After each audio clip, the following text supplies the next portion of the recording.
మన ప్రభు అయిన యేసు క్రీస్తు నామములో ఈ ఉదయకాలపు మన్నా అనే కార్యక్రమాన్ని వీక్షిస్తున్న మీ అందరికీ హృదయపూర్వకమైన వందనాలు తెలియజేస్తున్నాను. కృపగల దేవుడి జ్ఞాపకం చేసుకొని గడిచిన దినమంతా ఆయన కృపల భద్రపరిచి కాపాడి క్షేమం మనకు అనుగ్రహించి మరొక దినాన్ని పరిశుద్ధాత్మదేవుడు మనకు అనుగ్రహించాడు. ఈ దినమంతా కృపాక్షేమాన్ని పరిశుద్ధాత్మదేవుడు మనకు అనుగ్రహించునుగాక. ఈ ఉదయకాల సమయంలో ఒక వాక్యాన్ని మనం చదువుకుందాం. హగ్గయి గ్రంథము 2వ అధ్యాయము 19 ఇది మొదలుకొని నేను మిమ్మల్ని ఆశీర్వదించెదను. దేవునికి స్తోత్రము కలుగునుగాక. కృపగల దేవుడు ఉదయకాల సమయంలో చక్కగా ఒక వాగ్దానపూర్వకం మాట్లాడుతున్నాడు. ఇది మొదలుకొని ఈ దినం నుంచి నేను మిమ్మల్ని ఆశీర్వదించెదను అంటున్నాడు. దేవునికి స్తోత్రము కలుగునుగాక. ప్రియ దేవుడి బిడ్డ, ఎప్పుడు ఆయన ఆశీర్వదిస్తాడు, ఎప్పుడు ఆయన దీవిస్తాడంటే, ఇక్కడ మనం చూసినప్పుడు వారు కొట్టలో ధాన్యమున్నదా, ద్రాక్ష అంజురప దానిమ్మ ఒలివ చెట్లు ఫలించకపోయినను, అయితే ఇది మొదలుకొని నేను మిమ్మల్ని ఆశీర్వదిస్తాను.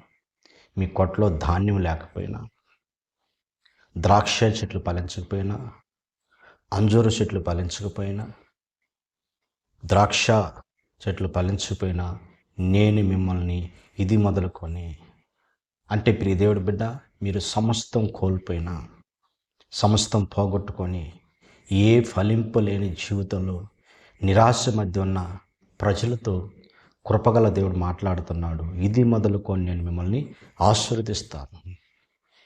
ప్రియ దేవుడి బిడ్డ, మనం గమనించినప్పుడు నీ యొక్క ఫలింపు అనేక రకాలుగా పురుగులు తినేస్తున్నాము, నానా జాతి పురుగులు తినేస్తున్నాము. వాటన్నిటిని మరలా ప్రభు తిరిగి అనుగ్రహిస్తానని సర్వోన్నతమైన దేవుడు మాట్లాడుతున్నాడు. ప్రియ దేవుడి బిడ్డ, మన ప్రభు ఎవరిని ఆయన ఆశీర్వదిస్తాడు, ఎవరిని దీవిస్తాడు, ఆయన దీవిస్తే మన జీవితంలో కలిగే ఆశీర్వాదాలు కొన్ని మనం చూద్దాం. చూడండి, సామెతల గ్రంథము 10వ అధ్యాయం 6వ వచనం మనం చూసినప్పుడు, నీతిమంతుల తల మీదకి ఆశీర్వాదాలు వచ్చును. దేవునికి స్తోత్రం కలుగునుగాక. మనం గమనించినప్పుడు నీతిమంతుల్ని ఆయన రక్తంతో కడిగి పరిశుద్ధపరిచి సర్వోన్నతమైన దేవాది దేవుని వైపు యథార్థత కలిగి భయభక్తులు కలిగి దేవుని సన్నిధిని నిలిచిన నీతిమంతులుగా మార్చబడ్డ వారి మీదకి వారి తల మీదకి దేవుని యొక్క ఆశీర్వాదాలు వస్తాయి, దీవెనలు వస్తాయని చెప్పి ప్రియ దేవుడి బిడ్డ, నీతిమంతులకి ఆయన ఆశీర్వాదాలు మెండుగా ఇచ్చే దేవుడు ఆయన. కనుక ప్రియ దేవుడు, మనము నీతిని ధరించుకొని ఒక నీతిమంతమైన జీవితాన్ని మనం జీవించగలిగితే ఆ నీతిమంతుల మీదకి కృపగల దేవుడు గొప్ప ఆశీర్వాదాలు ఇస్తానని, గొప్ప దీవులతో ప్రభు నింపుతానని ప్రభు ఆయన చక్కగా మాట్లాడుతుంది. చూడండి, మనం చూసినప్పుడు సామెతల గ్రంథం 3వ అధ్యాయం 33 వచ్చినప్పుడు, నీతిమంతుల నివాస స్థలములు ఆయన ఆశీర్వదించును. దేవునికి స్తోత్రం కలుగును కాక. నీతిమంతుడు ఎక్కడున్నా వారి యొక్క నివాస స్థలాన్ని ప్రభు ఆశీర్వదించే దేవుడిగా ఉన్నాడు, ఆయన దీవించే దేవుడిగా ఉన్నాడు. కనుక నీతిమంతులు ప్రభు ఆశీర్వదిస్తాడని, నీతిమంతులు ప్రభు హెచ్చిస్తాడని, నీతిమంతులు వారు సమస్తం కోల్పోయి పోగొట్టుకున్నా కూడా, వాళ్ళ కొట్ల ధాన్యం లేకపోయినా, ద్రాక్షారసం లేకపోయినా, ప్రియ దేవుడి బిడ్డ, సమస్తం కోల్పోయి ఉన్న పరిస్థితులు ఉన్నా కూడా నేను ఆశీర్వదిస్తాను అంటున్నాను. కారణం ఏంటంటే వారి యొక్క నీతిని బట్టి. ఉదయకాల సమయంలో ప్రియ దేవుడి బిడ్డ గమనించాలి, నీతిమంతుడు ప్రభు ఆశీర్వదించే దేవుడు.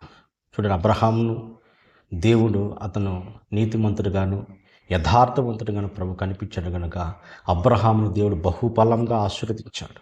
తన మందలు కానీ, విస్తారమైన పనివారు, సమస్త ఆశీర్వాదాలతో దీవులతో నింపడానికి అబ్రహాము కారణం ఏంటంటే, అతను ప్రభు చూసినప్పుడు అతను నీతిమంతుడుగాను యథార్థవంతుడుగాను ప్రభు యొక్క చిత్తాన్ని కనుక అబ్రహాంని అంటున్నాడు, అబ్రహాం నా స్నేహితుడు అంటున్నాడు. చూడండి, ప్రభువే స్నేహితుడిగా మార్చాలంటే అతను ఎంత నీతిమంతుడిగా ఉన్నాడు, ఎంత యథార్థంగా ఉన్నాడు. ప్రభుకు లోబడే జీవితం తన జీవితంలో కలిగింది కనుక ప్రియ దేవుడి బిడ్డ, ప్రభువునందు విశ్వాసం కలిగి ఉన్నాడు కనుక అతని జీవితాన్ని దేవుడు అత్యధికంగా ఆశీర్వదించడం దీవించడం ప్రారంభించింది. విస్తారమైన కృపను పరిశుద్ధాత్మ దేవుడు తనకు అనుగ్రహించినట్టు మనం చూస్తాం. రెండవదిగా గమనించినప్పుడు ప్రియ దేవుడి బిడ్డ, ప్రభు ఒక వ్యక్తిని ఆశీర్వదించాడంటే ద్వితీయోపదేశకాండము 15వ అధ్యాయం 6వ వచనం మనం చూసినప్పుడు,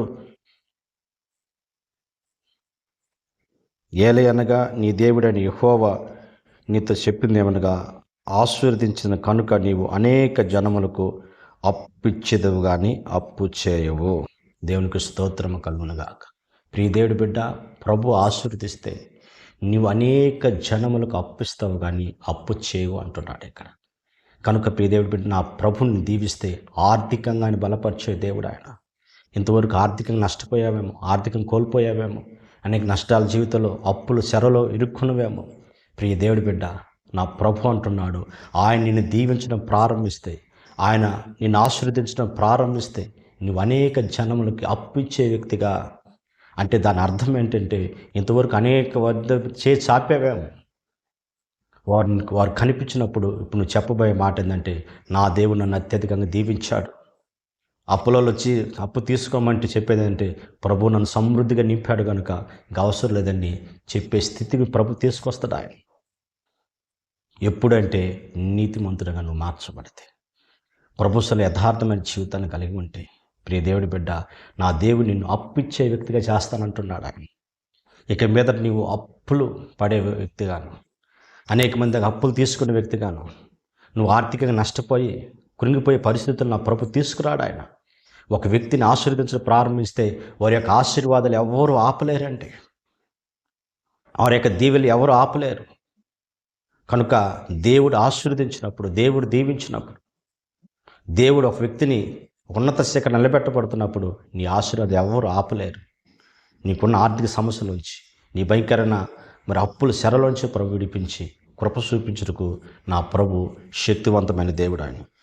చూడండి, మనం చూసినప్పుడు 115 కీర్తన 13వ వచనం చూసినప్పుడు, పిల్లలనేమి పెద్దలనేమి తన యందు భయభక్తులు గల వారిని యెహోవా ఆశీర్వదించును. దేవునికి స్తోత్రం కలుగుగాక. రెండోదిగా ఎవరిని ఆయన ఆశీర్వదిస్తాడంటే, ఆయన యందు భయభక్తులు గలవారిని ఆయన ఆశీర్వదించే దేవుడుగా ఉన్నాడు. దేవునికి స్తోత్రం కలుగుగాక. ప్రియ దేవుడి బిడ్డకి మనం గమనించినప్పుడు, వాళ్ళు చిన్నలు కావచ్చు, పెద్దలు కావచ్చు, ఎవరైనా కూడా దేవుని యందు భయభక్తులు కలిగి ప్రభువుతో నడుస్తూ ప్రభువుతో జీవిస్తున్న వ్యక్తిని, వాళ్ళు దేని స్థితిలో ఉన్నా, ఏ భయంకరమైన శరలో వారి జీవితం ఉన్నా కూడా, ఎటువంటి పేద రేఖంలో ఉన్నా కూడా నా ప్రభు అంటున్నారు, వారిని నేను దీవిస్తానంటున్నాడు. ఎందుకంటే ఆయన యందు భయభక్తులు కలిగిన వారిని ఆయన ఆశీర్వదించే దేవుడు ఆయన. ఆయన యందు భయభక్తులు కలిగే వారిని ఆయన దీవించే దేవుడు ఆయన. ఆయన యందు భయభక్తులు కలిగిన వారిని ఆయన ఉన్నత శిఖరాలను నిలబెట్టుటకు శక్తివంతమైన దేవుడయ్యా. అలాంటి దేవుడిని మనం ఆరాధిస్తున్నాం. కనుక ఆయన యందు భయభక్తులు కలిగి ఒక ప్రార్థనా జీవితాన్ని మనం కలిగి ప్రభు సన్నిధిలో నిలబడగలిగితే, ప్రియ దేవుడి బిడ్డ, నా దేవుడు అత్యధికంగా నిన్ను ఆశీర్వదించగల దేవుడు ఆయన. చూడండి, మనం చూసినప్పుడు దావీదు దేవుని యందు భయభక్తి కలిగిన వాడు. ఒక గొర్రెలు కాసుకుంటున్న వ్యక్తిని కృపగల దేవుడు ఆయన ప్రభు జ్ఞాపకం చేసుకొని, ప్రియ దేవుడి బిడ్డ, సింహాసనం వరకు తీసుకొచ్చాడు. కారణం ఏంటంటే, దావీదు యొక్క జీవితాన్ని గమనించినప్పుడు, దావీదు ఎవరంటే దేవుని యందు భయభక్తులు కలిగిన వాడు, ప్రభు యథార్థం కలిగిన వాడు, ప్రార్థనా జీవితాన్ని కలిగిన వాడు. కనుక ప్రియ దేవుడి బిడ్డ, ఒక గొర్రెలు కాసుకుంటున్న వ్యక్తిని సింహాసనం వైపు తీసుకొచ్చాడు. ఈ ఉదయకాల సమయంలో నీ జీవితంలో కూడా ఆయన యందు భయభక్తులు కలిగి నువ్వు జీవించగలిగితే, ఆయన యందు యథార్థ కలిగి నువ్వు జీవించగలిగితే, సర్వోన్నతుని యొక్క దేవాది దేవుడి వైపు నువ్వు చూడగలిగితే, నా దేవుడు నువ్వే స్థితిలో పడిపోయినా, ఏ స్థితిలో కృంగిపోయినా కూడా నా దేవుడు నిన్ను ఆయన యందు భయభక్తులు కలిగిన వారిని ఆయన ఆశీర్వదిస్తానంటున్నాడు.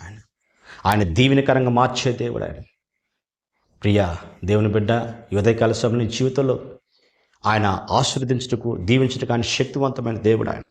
యేసోబు యొక్క జీవితాన్ని కూడా మనం గమనించినప్పుడు, దేవుని యందు భయభక్తులు కలిగిన వాడు, ఏ పాపం వైపు పోకుండా. చూడండి, పోతీఫర్ పాపానికి ప్రేరేపించినా కూడా పాపానికి లోబడకుండా, ప్రభువునందు తండ్రి ఎదురునే పాపం చేయలేనని చెప్పేసి, ప్రియ దేవుడి బిడ్డ, చూడు, తన జీవితంలో చెరసాల్లోకి వెళ్తాడని తెలిసినా కూడా చెరసాల్లోకి వెళ్ళటానికైనా ఇష్టపడ్డాడు, కానీ పాపం చేయకుండా ప్రభువునందు భయభక్తులు కలిగి ఉన్నాడు.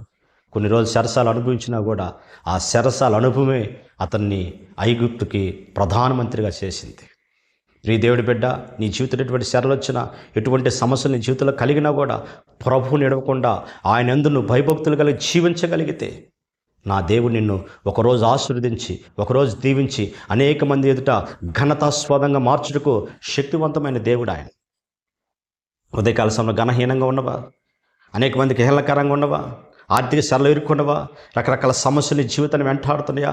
రకరకాల రోగాల మధ్య నీ జీవితం కొనసాగుతుందా? ఏ ఆశీర్వాదాల దీవెన లేక ఒకవేళ కృంగిపోతున్న స్థితిలో ఉంటే ఇదిగో ప్రభువుని ఆశీర్వదించు. ఆయనందు భయభక్తులు గల జీవించు. ఒక నీతిమంతుడిగా నువ్వు జీవించగలిగితే నీతిమంతుని యొక్క గుడారంలో దేవుడు ఆశీర్వదిస్తానంట. నీతిమంతుల మీదకి తల మీదకి ఆశీర్వాదాలు వస్తాయి అంటున్నా ప్రభు. ఆయనందు భయభక్తులు కలిగిన వాడిని నేను ఆశీర్వదిస్తానంటున్నాడు. ప్రియ దేవుడి బిడ్డ, ఆయనందు భయభక్తులు కలిగి నీతిని ధరించుకొని యథార్థత ధరించుకొని ప్రభువునందు మనం నిలిచి ఉండగలిగితే, ఆయనందు నిలబడగలిగితే, ప్రియ దేవుడి బిడ్డ, ఆయన నువ్వు ఏ ఆశీర్వాదాలు దూరమయ్యావు, ఏది కోల్పోయావు, ఇక్కడ అంటున్నాడు ఏది ఫలించకపోయినా ఇక మీదట నేను మిమ్మల్ని ఆశీర్వదిస్తానంటున్నాడు. ఇక మీదట మేము దీవిస్తానంటున్నాడు. ప్రియ దేవుడి బిడ్డ, ఈ సంవత్సరం 2026 ఒక ఆశీర్వదించబడ్డ సంవత్సరంగా నా ప్రభు మార్చిపోతున్నాడు. నేను దీవించబడే సంవత్సరంగా మార్చిపోతున్నాడు ఆయన. ఈ 8వ తేదీ నుంచి దేవుడు ఒక ఘనమైన కార్యం జీవితంలో జరిగించబోతున్నాడు. పోగొట్టుకున్నవి, కోల్పోయినవి మరలా నా దేవుడు తిరిగి ఆశీర్వదించి నిన్ను గొప్ప సాక్షిగా నిలబెట్టాలని ప్రభు కోరుకుంటున్నాడు. కనుక ప్రియ దేవుడి బిడ్డ, ఆయనందు భయభక్తులు కలిగి మనం జీవించాలి. యోబు యొక్క జీవితాన్ని కూడా గమనించు. సమస్తం కోల్పోయి పోగొట్టుకున్నాడు. దేవుని భయభక్తులు వదల్లా, దేవుని యథార్థత వదల్లా. ప్రభు సన్నిధిలో మరి యొక్క యథార్థత కలిగి జీవించిన తన జీవితాన్ని ప్రియ దేవుడి బిడ్డ, అనేక మంది రకరకాల చూసిన ఒక పాపాత్ముడుగా అతన్ని గమనించి చూసినా కూడా దేవుని సన్నిధిలో యథార్థంగా ఉన్నాడు, నీతిమంతుడిగా ఉన్నాడు. ప్రియ దేవుడి బిడ్డ, యోబుని ఒకరోజు ప్రభు ఏ ప్రజలైతే దూరమైపోయారు, ఏ ప్రజలైతే అతను ఎదుకు రావడానికి కూడా భయపడ్డారో వారే బహుమతులతో వచ్చారు. కారణం ఏదంటే యోబు తన పోగొట్టుకున్న స్థితి కంటే కూడా 2 పాలు ఆశీర్వాదాలతోనూ 2 పాలు మేలుతో ప్రభువు నింపి కృప చూపించున్నాడు. కనుక ఆయనందు యథార్థత కలిగిన వారిని, ఆయనందు భయభక్తులు కలిగిన వారిని, నీతిమంతుల్ని ప్రభు ఆశీర్వదించక మానడు. ఈ ఉదయకాల సమయంలో నువ్వు కూడా నీ జీవితం ఎలా ఉన్నా అన్ని ఆశీర్వాదాలు కోల్పోయి ఒక నిరాశ మధ్య నీ జీవితాన్ని ఇదిగో క్రీస్తు వైపు నువ్వు చూడు, నీతిని ధరించుకో. ఇదిగో ప్రభు ఎందు భయభక్తులు కలిగి జీవించు, యథార్థత కలిగి నువ్వు ఉండు.